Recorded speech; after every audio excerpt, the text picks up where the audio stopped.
Okay, in assigning sovereign ratings, you consider five main factors: politics, economics, external, fiscal, and monetary. In terms of politics, or in fact, in assessing all five factors, the stronger that we believe a sovereign's rating factor supports its ability to continue to pay its debt, the higher the score is.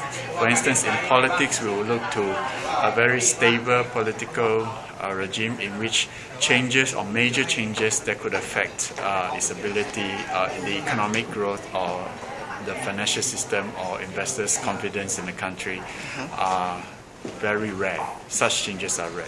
Then obviously the score assigned to it is better. Now, it doesn't mean that we think that this government has good policy or bad policy. It just means that the policy environment is stable. It doesn't change. So people are more or less aware of what will happen in the next 3 to 5 years, and therefore they're more comfortable about investing in the country.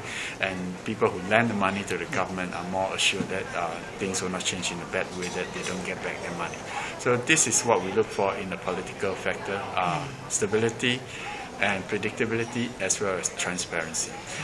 In other factors, obviously, like fiscal, the less debt you have, the better. The smaller your deficit is, the better.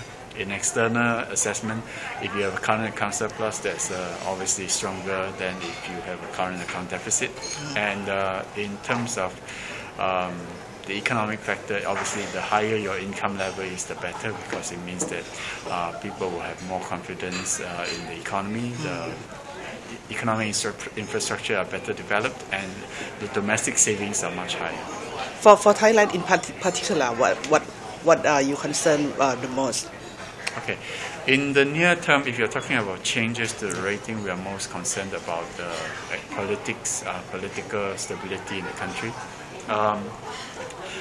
In the worst case, if we see street protests on a very big and prolonged scale going on, then obviously there is negative rating. But even without that, I think the fact that politics is very complicated in Thailand prevents the government from implementing changes that could benefit the economy and the credit ratings. For instance, we all know that infrastructure in some areas needs a lot of improvement, but despite many governments coming in and out of office, the so-called mega projects have not been pursued in a very major way.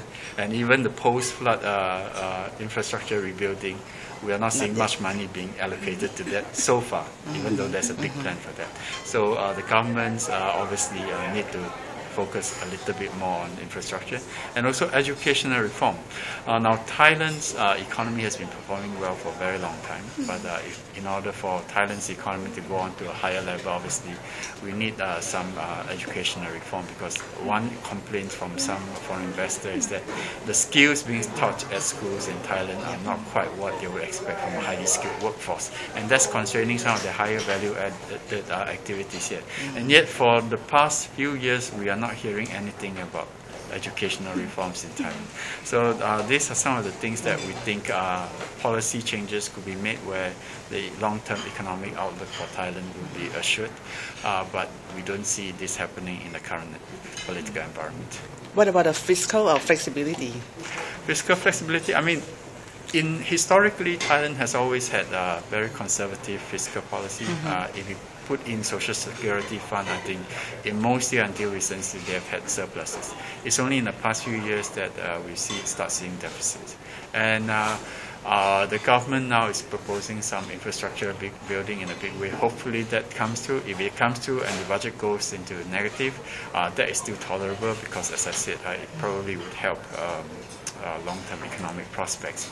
On the other hand, if the government spends money in projects or schemes in which the long-term benefits to the economy is not there, but only help short-term political expediency, then obviously then the budget will be viewed in a less favorable light. Budget deficit will be viewed in a less favorable light. Thank you so much.